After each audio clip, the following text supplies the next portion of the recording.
स्थानीय निकाय चुनाव तनाव का मुख्य कारण। महाराष्ट्र में भाजपा, शिवसेना, शिंदे गुट और राष्ट्रवादी कांग्रेस पार्टी अजीत पवार गुट की गठबंधन सरकार महायुति होने के बावजूद इन दोनों प्रमुख नेताओं के बीच मतभेद सार्वजनिक मंचों पर दिखने लगे हैं। आपको बता दें कि यह तनाव स्थानीय निकाय चुनाव को लेकर है। दरअसल निकाय चुनाव में भाजपा और शिंदे गुट की शिवसेना कई सीटों पर आमने सामने है। महाराष्ट्र में 3 चरणों में निकाय चुनाव। 31 जनवरी 2026 से पहले स्थानीय निकाय चुनाव होने हैं।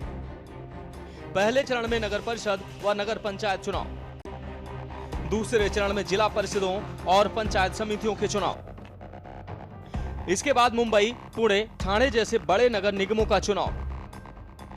निकाय चुनाव की पहली ही लड़ाई में दोस्त दुश्मन बन गए। पहले चरण में 246 नगर पालिका और 42 नगर पंचायत में चुनाव हो रहे हैं। चुनाव में कई सीटों पर बीजेपी और एकनाथ शिंदे की शिवसेना आमने सामने। पहले चरण के चुनाव के लिए 2 दिसंबर को वोटिंग होनी है। शिंदे गुट ने भाजपा पर आरोप लगाया है कि वह उनके स्थानीय नेताओं और कार्यकर्ताओं को तोड़कर अपनी पार्टी में शामिल कर रही है। खासकर डोंबिवली, कल्याण जैसे शिवसेना के मजबूत माने जाने वाले क्षेत्रों में सेंधमारी शिंदे को अखर रही है। शिंदे गुट के नेताओं का पाला बदलकर भाजपा में जाना उप मुख्यमंत्री एकनाथ शिंदे को नागवार गुजर रहा है। उनका मानना है कि महायुति के गठबंधन धर्म का पालन नहीं हो रहा है। वहीं कुछ स्थानीय चुनावी रैलियों में शिंदे ने परोक्ष रूप से भाजपा उम्मीदवार को अहंकारी और रावण जैसा कहा और लंका जलाने की बात कही, जिसने मनमुटाव को खुलकर सामने ला दिया।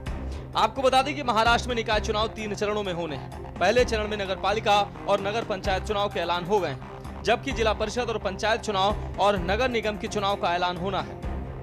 फिलहाल तो पहले चरण के चुनाव में ही बीजेपी और एकनाथ शिंदे की शिवसेना के रिश्ते बिगड़ गए हैं। एकनाथ शिंदे बनाम देवेंद्र फडणवीस।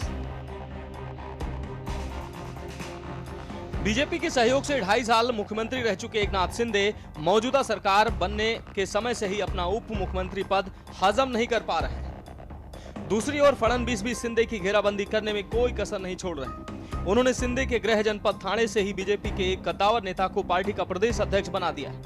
वहीं ठाणे के ही एक प्रभावशाली नेता भी फडणवीस मंत्रिमंडल में कैबिनेट मंत्री हैं। फडणवीस ने उन्हें भी ठाणे में संगठन विस्तार के लिए विशेष जिम्मेदारियां दे रखी हैं। वो अक्सर ठाणे में संगठन की बड़ी बड़ी बैठकें किया करते हैं, जो शिंदे को कतई रास नहीं आ रहा है। आपसी मतभेद खुला कोल्डवार। गौरतलब है कि महाराष्ट्र के विधानसभा चुनाव में बीजेपी के नेतृत्व वाले महायुति ने कांग्रेस की अगुवाई वाले महा विकास अघाड़ी को करारी मात देकर सत्ता अपने नाम की थी। अब बारी राज्य के स्थानीय निकाय चुनाव की है। प्रदेश की 246 नगर पालिकाओं और 42 नगर पंचायत चुनाव के लिए 2 दिसंबर को वोटिंग होनी है। हम आपको बता दें कि निकाय चुनाव से पहले भी इन दोनों प्रमुख नेताओं के बीच कोल्ड वार के संकेत दिखते रहे हैं। फडणवीस द्वारा शिंदे के सीएम कार्यकाल के दौरान शुरू की गई कुछ परियोजनाओं जैसे अन्नदाता सीधा की समीक्षा और कुछ कॉन्ट्रैक्ट्स को रद्द करने या जांच के आदेश दिए जाने से तनाव बढ़ा। वहीं कुछ मौकों पर शिंदे गुट के मंत्रियों ने नौकरशाही के हावी होने और प्रशासनिक फैसलों में अपनी अनदेखी किए जाने को लेकर नाराजगी जाहिर की। महायुति के अंदर ही एक भाजपा विधायक ने शिंदे गुट के एक विधायक पर 2022 में पाला बदलने के लिए कथित तौर पर पैसे लेने के सनसनीखेज आरोप लगाए थे, जो गठबंधन में विश्वास की कमी को दर्शाता है। दोस्त कैसे बन गए सियासी दुश्मन। 2024 के लोकसभा चुनाव और उसके बाद हुए विधानसभा चुनाव में बीजेपी, एकनाथ शिंदे के नेतृत्व वाली शिवसेना और अजीत पवार की अगुवाई वाले एनसीपी मिलकर लड़े थे।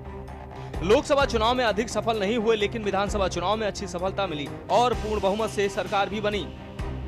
अब स्थानीय शहरी निकायों के चुनाव घोषित होते ही महायुति के तीनों दलों के बीच मनमुटाव हो गया, क्योंकि सभी दलों के कार्यकर्ता इन छोटे चुनाव में अपना भाग्य आजमाना चाहते हैं और इसका दबाव अनेक नेताओं पर भी दिखाई देता है। जीत के समीकरण को देखते हुए शिंदे की शिवसेना के कई नेता सियासी पाला बदलकर बीजेपी में आ गए हैं। शक्ति संतुलन साधने को लेकर बढ़ रही रात। सीएम फडणवीस ने भले ही एकनाथ शिंदे का नाम नहीं लिया, लेकिन सियासी विश्लेषक इसे शिंदे बनाम फडणवीस के बीच जारी लड़ाई से जोड़कर देख रहे हैं। आपको बता दें कि शिंदे फडणवीस की खटास नई नहीं है, जो अब मंच से खुलकर दिखने लगी है। क्योंकि स्थानीय निकाय चुनाव को दोनों ने अपनी नाक का सवाल बना लिया है।